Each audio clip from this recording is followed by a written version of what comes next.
Hello, नमस्कार। आप सभी का स्वागत है। आइए हम थोड़ा सा छठ महापर्व के बारे में जानें।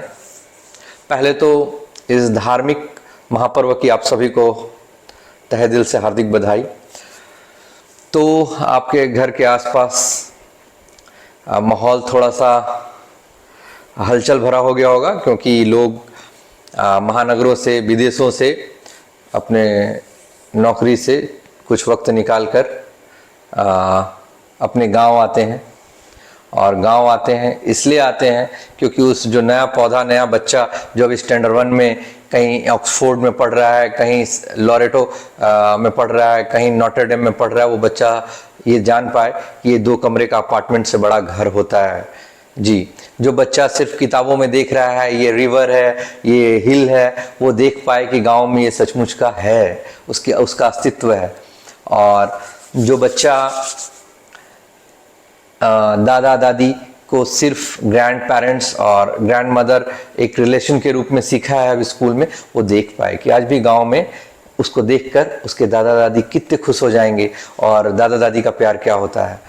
और तो और ये छठ उन पथिराई आंखों के लिए भी होता है कि जो साल भर इंतजार करते हैं कि मेरा बेटा एक दिन छठ के दिन तो जरूर आएगा, क्योंकि ये मान्यता है कि औरतें पुत्र के लिए और पुत्रियों के लिए पर्व करती हैं, उनकी सलामती के लिए पर्व करती हैं। तो उन सभी पथराई आंखों के लिए, उन सभी चाहने वालों के लिए, उन सभी गांव के पुराने बिछड़े यारों के लिए दिन भी काफ़ी खास होता है। तो छठ का तो धार्मिक महत्व है, लेकिन उससे पहले ये महत्व जो मैंने बतलाया है, थोड़ा इसमें और आगे जोड़ता हूँ कि छठ उस सूप दौरा बनाने वालों के लिए खास होता है, जिसको लगता है कि हम भुला दिए गए हैं, लेकिन इस दिन उसको अनुभूति होती है कि नहीं, समाज में हमारा भी स्थान है। आज भी लोग मिक्सी, क्या बोलते हैं, माफ कीजिएगा, मिक्सी ग्राइंडर और ये जो अप्लायंसेस होते हैं, उसके ज़माने में लोग आज भी हमें सूप दौरा वालों को इम्पोर्टेंस देते हैं छठ के दिन। तो काफ़ी उनको अच्छा लगता है कि समाज में हमारा भी स्थान है। और तो ये छठ उन लोगों के लिए भी है जो पारंपरिक रूप से फल का उत्पादन बंद किया जा चुका है, लेकिन सिर्फ छठ महापर्व में यूज होता है। बहुत ऐसे फल होते हैं, जैसे एक बड़ा सा नींबू आता है, उसको हम आम जीवन में यूज नहीं करते हैं, लेकिन छठ में बहुत महत्व है। तो उन सभी पारंपरिक फल जो भुला दिए गए थे, उनको जिंदा रखने की जद्दोजहद भी ये छठ महापर्व आपको देता है, अवसर देता है। तो छठ का धार्मिक महत्व अगर छठ क्या है, अगर इस पे बात करें तो आइए थोड़ा सा प्रकाश डालते हैं। छठ माता कौन है? तो इसका पुराणों में उल्लेख मिलता है कि जो नवरात्र में हम माँ कात्यायनी की पूजा करते हैं, वही छठ माता है।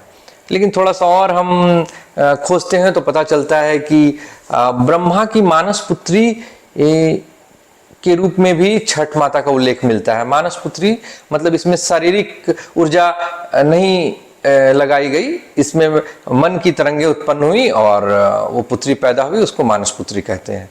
तो छठ माता को कौन है, इस पे हमेशा कंफ्यूजन रहा है, लेकिन जो पुराणों में उल्लेख है उस पर हमने बात किया। आइए अब चलते हैं कि पहली बार छठ कब मनाया गया भारतवर्ष में।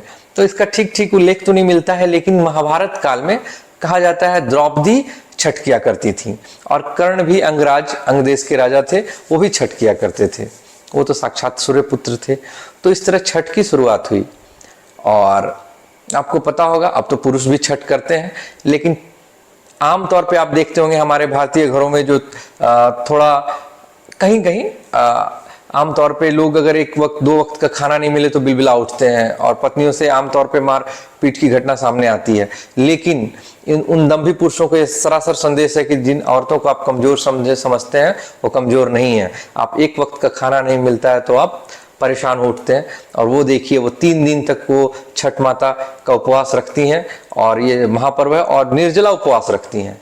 तो औरतें कमजोर नहीं हैं, और हम सबको ये मानना पड़ेगा कि वास्तव में महिलाएं शक्ति का रूप होती हैं, और हम पुरुषों को उनकी जरूरत है, शक्ति की जरूरत है, और वो सदा पूजनीय है। समाज में एक स्थान है और देवी का रूप माना जाता है। आप देखते होंगे बहुत नाम होता है, जैसे कि मैं जिस ऑर्गेनाइजेशन में काम करता हूँ वहाँ लोगों का नाम मैं देखता हूँ रीना देवी, देवी लगता है, लेकिन कभी आपने ऐसा सुना है क्या कि राकेश देवता? कभी नहीं सुना है। तो देवी उनमें लगता है, ये मानी हुई बात है, हम और आप नहीं बदल सकते हैं।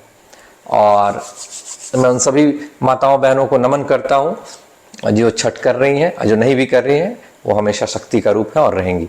आगे बढ़ते हैं। तो छठ का सामाजिक, धार्मिक, आर्थिक हर तरह का महत्व है। आर्थिक उन सभी छोटे कारीगरों के लिए जो साल भर वेट करते हैं कि छठ आएगा तो हम अपने फल को मार्केट में बेचेंगे और हम अपनी फसल बेचेंगे, हम अपने गाजर, मूली, ईख भी बड़ा महत्वपूर्ण प्रसाद है छठ का, ये सब हम बेच पाएंगे और एक अच्छा पैसा कमा पाएंगे।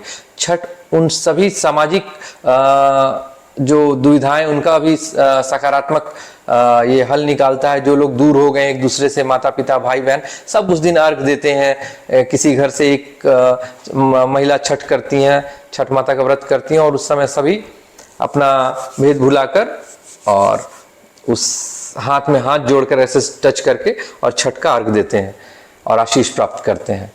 और सामाजिक महत्व है, आर्थिक महत्व है छोटे कारीगरों के लिए, स्पेशली छोटे कारीगरों के लिए जिनको समाज में आज आधुनिकता के दौर में भुला दिया गया है, उनके लिए तो स्पेसिफिक काफी महत्वपूर्ण है छठ। इसके बाद फिर अगर हम बात करें तो बात कर रहे थे, छठ एक बहुत बड़ा महापर्व है, सबसे कठिन और पवित्र पर्व है हिंदू धर्म का। तो आइए इस छठ को हम मनाएं और ठेकुआ जरूर खाएं और खिलाएं, क्योंकि ये इंद्र के अगर 56 प्रकार के भोग होंगे वो सभी इस ठेकुओं के आगे फीके होते हैं। ये मेरा मानना है। क्या खास्ता ठेकुआ जितना खास्ता उतना टेस्टी। और वो छठ का जो ठेकुआ है ना, उसमें अलग से लगता है कोई स्वाद डाल दिया गया है।